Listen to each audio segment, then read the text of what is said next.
Welcome to the Crypto News. In this video, Raoul Pal shares her thoughts on the current state of the global economy and the macro outlook for crypto. Listen to what she has to say. The amount of money is growing. Well, there's money everywhere. We can do stuff. Now, it means that it's easier to borrow money from your bank. It's easier to get a mortgage. It's easier to do all sorts of other things. But it also means that businesses have easier access to capital. Banks are not hoarding capital as much. So it means that money flows throughout the financial system. We're a system based on leverage and liquidity. So when money supply is shrinking around the world at the same time, it means that it's going to pull down all assets. And in fact, when we look at it, the bond market has lost $19 trillion in value globally. So the economy is about to go off a cliff. And I don't think the market is yet prepared for it. So let's go back to this Jackson Hole thing. What did they tell you? They didn't tell us anything new. They said, we really want to get to 4% and hold it there depending on the data. Well, the bond market, if I look at euro dollars or Fed funds, they're already at 4%. So the market's priced that. So there's nothing new. So I think, okay, there's nothing new there. So if the economy starts getting weaker, because the Fed said they will be more data dependent, then we'll see the bond market starting to price in lower rates in the future. So I'm looking at that. And then the Fed said, well, they will change their mind if inflation comes down a lot and unemployment goes up. So the forward-looking inflation data is already falling fast. My work suggests it could go negative in 18 months, which is something I've been talking about a while when I've been looking at, for example, the example of 1947, when people all came out of World War II, went back into the labor force, much like the pandemic. We had no supply because nobody was making everything because everybody was at war. We had this, prices went up 20%, 18 months later, negative 3%. Then it had a rebound effect and then balanced out. I think we've got something similar playing out now, which is contrary to the narrative that we've got sticky inflation. Everyone looks at the 1970s, that's what we're doing again. Unless the Fed crush it, they're Arthur Burns, and we're going to ruin it. Well, in the 1970s, we had this massive demographic boom that kicked in just at the wrong point, which was the baby boomers entering the workforce. We have the opposite. We have, in 2023, the record peak number of people hitting 65 in the US labor force. And that means peak retirees. So we've got peak retirees happening, and we've got demand destruction driven by this economic cycle. So the forward-looking inflation data to me looks like, if I look at commodities, I look at a bunch of things like new orders versus inventories in ISM. There's no certainties in this world. I can be wrong. But my view, the balance of probabilities are for me that the risk asset markets, equities, crypto, have bottomed. We are having a retest. And as the economic data shifts and bond yields come down, that'll drive that further, and it'll be a further hated rally because nobody will understand. We're going into a recession. Why are equities going up? Well, because they already priced the recession. It's their job to be forward-looking indicators. So that's kind of the big picture framework. And then we'll see on the other side, when you've got this yielding asset that is a giant in the space, what that unlocks in terms of DeFi, the opportunities for institutions to invest, and other opportunities that come from a different asset. Also the ESG credentials. You know, we all know that Bitcoin ESG credentials are not what the ECB or others will tell you, but that's the narrative that's won the institutions now, that Bitcoin bad, but proof of stake, good. So I think all at the margin, it helps people allocate. We've lost something like 40% of global GDP in this pullback. I mean, that's a lot of wealth that's been destroyed. And that's without interest rates getting very far. I mean, the US interest rates are 2.5% and bond yields are at 3%. But that's the problem of a leveraged market. So when you take liquidity away from a leveraged market, if you're paying the interest on your loans and you're not got enough money, so imagine you're trying to pay your mortgage, but your salary keeps going up and down. So i.e. the amount of money you've got is suddenly less, which is what's happening with inflation. It's harder to pay your mortgage. So you won't borrow or spend as much money. That's what liquidity does.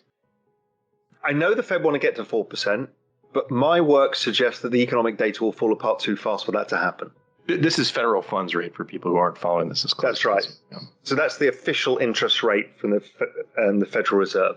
I don't think they will potentially get there because the economic data will fall apart faster. So maybe they do 50 basis points in September, and then they're kind of like, do we do 25? Do we just wait and watch the data? Because they've said they'll go data dependent.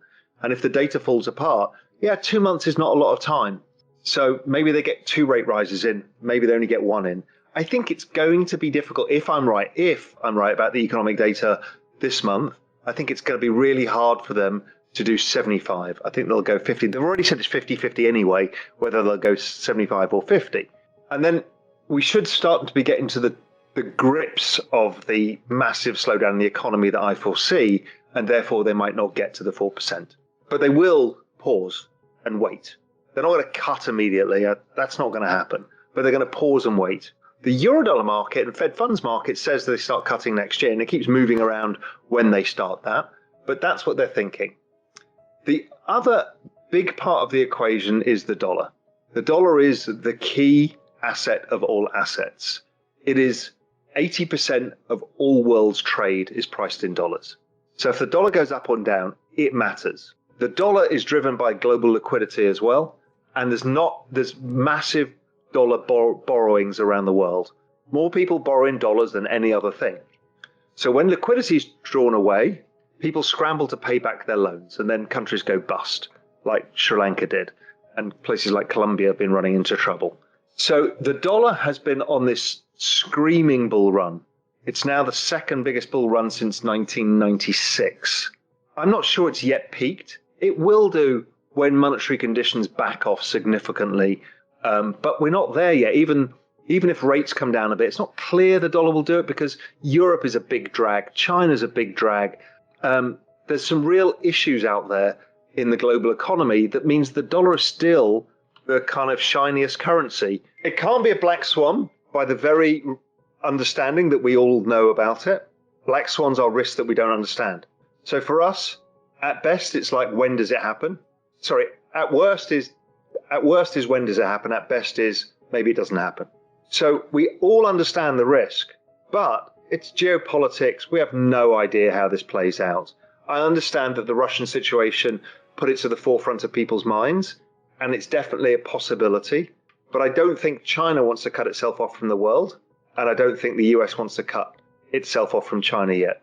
So I don't think it's in anybody's interest. It's kind of this stalemate situation where it kind of rises up. It's like North Korea, South Korea. It's not a solution where anybody actually wants to pull the trigger, but they want a position until maybe they can find an opportunity one way or the other to resolve it. I have bad news for you. If you're not rich by now, you're screwed. And if you're in debt, you're even double screwed. How so, you might wonder? Well, the sad truth is that you're working your whole life to make someone else rich. The mega corporations, the banks, the politicians, everyone is getting richer. They get your money. And what is even worse, they get your time, they get your life. You are not even in a rat race, you're in a financial prison. But what could a solution for you look like? Honestly, I don't know, but I know what a solution for me would look like. It's very simple. I use whatever money I have and I multiply it with 1,000. This could make my life much easier and probably yours as well. If you have $1,000 available and multiply this with 1,000, I believe that this could solve some financial issue for the one or the other. Of course, if you're ugly, you would have to multiply it with much more than 1,000. My name is Marco Stan, and this is what I decided to do. I decided to 1000x my money. This is not a joke. I know what you may be thinking. What is this guy talking about? How should this work? This is not possible. Well, I made a detailed video where I laid out my plan. And some clever folks might even want to look at this plan and copy it and do exactly what I do. This is just a little hint on the side. You have two options. You leave, you forget what you have seen. You do whatever you're doing and you hope that somehow you get some other results. Good luck with that. Or you click the link below the video. You enter your email address because I'm not showing this to everybody. You at least watch my video on how I plan to 1000x my money. The choice is yours. Make the right choice. Join me. See what a different future you could have. See at least how I intend, how I plan to do the 1000x. So click on the link below, enter your email address, and I see you on the other side. Your Markus Dahn.